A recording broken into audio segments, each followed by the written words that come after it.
Bayangkan sebuah ruangan yang dipenuhi oleh orang-orang yang pekerjaannya mungkin jarang terlihat oleh masyarakat. Mereka bukan selebritas, bukan pula orang-orang yang setiap hari muncul di layar televisi. Mereka adalah para periset, orang-orang yang menghabiskan waktu bertahun-tahun untuk mencari jawaban atas berbagai persoalan, melakukan penelitian, menguji teknologi, dan mencoba menemukan sesuatu yang bisa memberikan manfaat bagi Indonesia.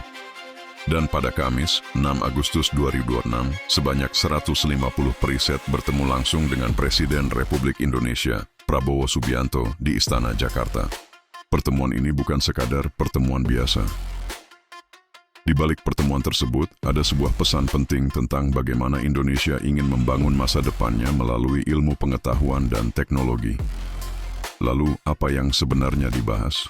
Selama ini, ketika berbicara tentang pembangunan sebuah negara, perhatian masyarakat sering tertuju pada jalan, gedung, industri, atau pembangunan infrastruktur.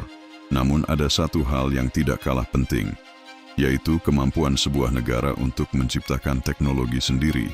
Karena di era modern seperti sekarang, negara yang mampu menguasai ilmu pengetahuan dan teknologi memiliki peluang lebih besar untuk menjadi negara yang mandiri dan kompetitif. Itulah mengapa keberadaan para periset menjadi sangat penting. Dalam pertemuan bersama Presiden Prabowo, Kepala BRIN Arief Satria mengungkapkan berbagai arah pengembangan riset yang sedang dan akan dilakukan Indonesia. Salah satunya adalah pengembangan teknologi nuklir dan antariksa. Mendengar kata nuklir, mungkin sebagian orang langsung membayangkan sesuatu yang berbahaya. Padahal, teknologi nuklir memiliki banyak pemanfaatan untuk kepentingan sipil, mulai dari energi, kesehatan, pangan, hingga berbagai kebutuhan penelitian. Sementara teknologi antariksa dapat membantu Indonesia dalam berbagai hal, termasuk pemantauan wilayah, pengembangan satelit, dan penguasaan teknologi yang semakin penting di masa depan. Namun bukan hanya nuklir dan antariksa, Indonesia juga ingin memperkuat kemampuan di bidang yang saat ini berkembang sangat cepat. Salah satunya adalah kecerdasan buatan atau artificial intelligence. Teknologi AI kini berkembang hampir di seluruh dunia, mulai dari industri, pendidikan, kesehatan, pertanian, hingga berbagai layanan digital. Karena itu, Indonesia tidak cukup hanya menjadi pengguna teknologi. Indonesia juga perlu memiliki kemampuan untuk mengembangkan dan menguasainya.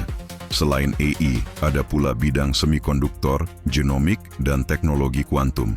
Semikonduktor menjadi salah satu teknologi penting karena hampir seluruh perangkat elektronik modern bergantung pada komponen tersebut. Sementara genomik berkaitan dengan pemahaman terhadap informasi genetik yang dapat mendukung berbagai penelitian di bidang kesehatan dan hayati. Sedangkan teknologi kuantum merupakan salah satu bidang teknologi masa depan yang potensinya sangat besar. Semua bidang tersebut menunjukkan satu hal, bahwa persaingan antar negara ke depan tidak hanya ditentukan oleh siapa yang memiliki sumber daya alam paling banyak, tetapi juga siapa yang mampu menguasai ilmu pengetahuan dan menciptakan teknologi. Lalu, mengapa pertemuan Presiden dengan 150 periset ini penting? Karena penelitian tidak boleh berhenti hanya di laboratorium. Sebuah penelitian akan jauh lebih berarti ketika hasilnya bisa digunakan untuk menyelesaikan masalah nyata yang dihadapi masyarakat. Misalnya, bagaimana teknologi dapat membantu meningkatkan ketahanan pangan.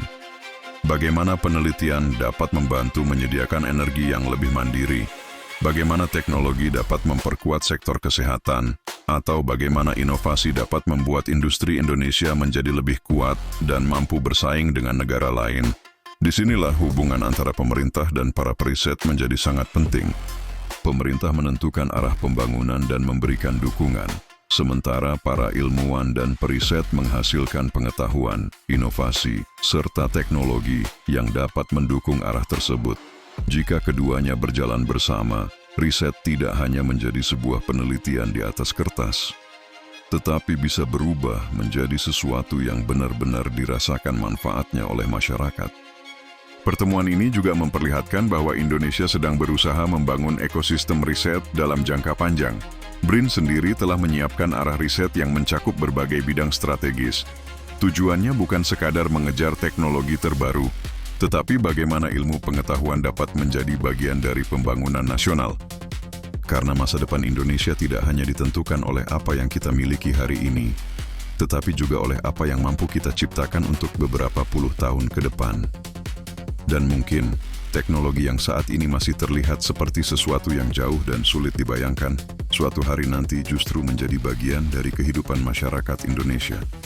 Pada akhirnya, pertemuan Presiden Prabowo dengan 150 periset BRIN bukan hanya tentang pertemuan antara seorang kepala negara dengan para ilmuwan.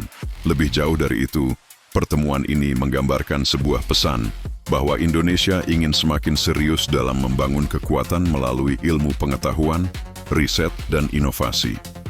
Karena sebuah bangsa yang besar bukan hanya bangsa yang memiliki sumber daya melimpah, tetapi juga bangsa yang mampu mengolah pengetahuan menjadi kekuatan. Dari laboratorium, dari para peneliti, dari teknologi, dan dari keberanian untuk menciptakan sesuatu yang sebelumnya belum pernah ada. Pertanyaannya sekarang adalah, apakah Indonesia akan mampu mengubah kekuatan riset tersebut menjadi teknologi yang benar-benar bermanfaat bagi rakyat? Jawabannya tentu tidak bisa diberikan dalam satu hari, namun satu hal sudah dimulai. Ketika negara mulai memberikan perhatian lebih besar kepada riset dan inovasi, maka perjalanan menuju Indonesia yang lebih mandiri secara teknologi pun perlahan sedang dibangun. Dan mungkin teknologi yang sedang diteliti hari ini adalah teknologi yang akan menentukan wajah Indonesia di masa depan.